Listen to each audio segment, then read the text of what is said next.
মা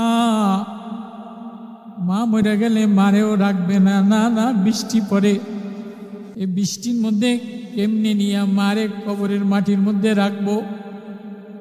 বিবি এত আদরের, ছেলে এত আদরের, মেয়ে এত আদরের, ঝুমঝুম বৃষ্টির মধ্যে কেউ ঘরের মধ্যে রাখবে না।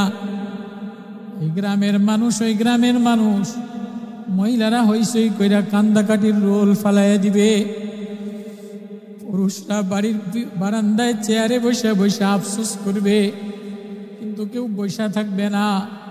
কাফনের কাপড় কিনে আয়না রেডি করে রাখবে, গোসল করাইয়া দিবে। কিছু জোয়ান মানুষ দিয়া বাজার থেকে বাঁশ কাটিয়া এই বৃষ্টির মধ্যে কবরটা খনন করিয়া ছাতি দিয়া হইল জানাজা পড়াইবে, ছাতি দিয়া হইল ধরিয়া ধরিয়া নিয়া, ও মা, ও আব্বা, একদিনও বৃষ্টির কারণে তোমারে উপরে রাখবে না, ছাতি দিয়া হইয়া দাঁড়াইলেও কবরের মধ্যে রাইখা দিব।